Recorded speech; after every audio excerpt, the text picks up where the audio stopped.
Assalamualaikum dan hai semua. Kami dari kumpulan Nik Safia Karim akan membentangkan kit atur gaduh. Kemahiran yang kami pilih ialah kemahiran bertutur.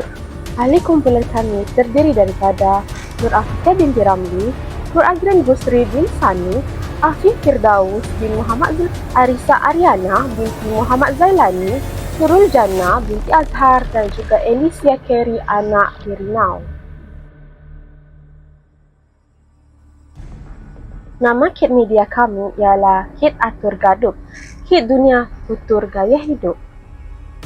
Kit Atur Gaduh ini dipilih kerana akronim menekankan penerokaan gaya hidup sihat dan tidak sihat dalam konteks dunia sebenar melalui kemahiran bertutur.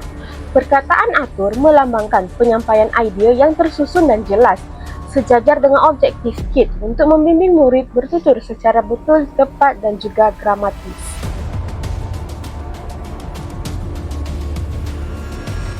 Untuk bahagian induksi, kami menggunakan poster berkaitan kesihatan.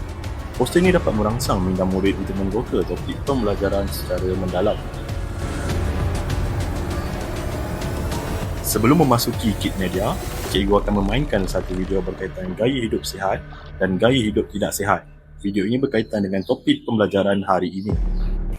Baiklah murid-murid, sila tonton video ini dengan teliti. Situasi pertama.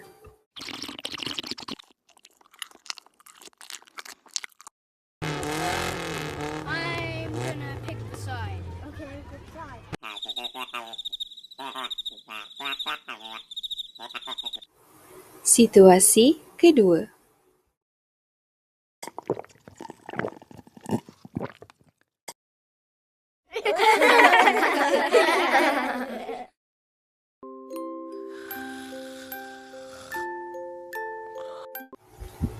Jika kamu murid itu, kehidupan yang mana kamu pilih? Mengapa? Untuk medium penghasilan kit atur gaduh ini, saya telah menggunakan aplikasi Minecraft Education. Saya menggunakan aplikasi ini kerana ia mudah dikendalikan, tidak memakan kos, boleh diguna semula dan sangat mudah menarik minat murid untuk belajar. Aplikasi ini dapat membantu meningkatkan keterlibatan murid dalam proses pengajaran dan pembelajaran.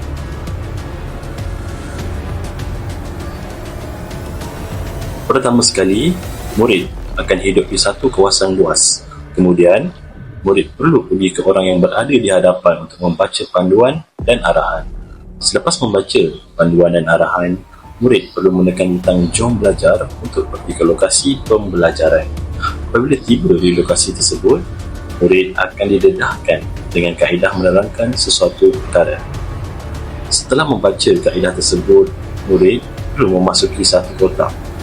Kotak tersebut mengandungi set pengajaran dan latihan. Pada bahagian hadapan, terdapat set pengajaran tentang gaya hidup, sama ada gaya hidup sihat atau gaya hidup tidak sihat. Murid boleh membaca nota-nota tersebut sebelum memulakan latihan. Selepas murid belajar tentang gaya hidup tersebut, murid boleh ke kotak sebelah dengan melalui pintu di tengah. Untuk bahagian latihan, terdapat 10 lokasi yang disediakan. Murid bebas untuk memilih mana-mana lokasi. Jika murid tersilap pilih nombor, murid boleh menekan butang tidak mahu untuk menukar lokasi pilihan. Jika sudah bersedia, murid boleh menekan butang jom untuk pergi ke lokasi pilihan. Apabila tiba di lokasi, murid akan melihat dua watak yang dinamakan sebagai cikgu. Kedua-dua watak ini mempunyai perkara atau soalan yang berbeza-beza. Murid bebas memilih mana-mana watak, namun murid tidak dibenarkan untuk menukar watak. Setelah memilih watak, murid perlu membaca perkara dan menjawab soalan. Setelah selesai, murid perlu menekan butang sudah jawab untuk kembali ke lokasi asal.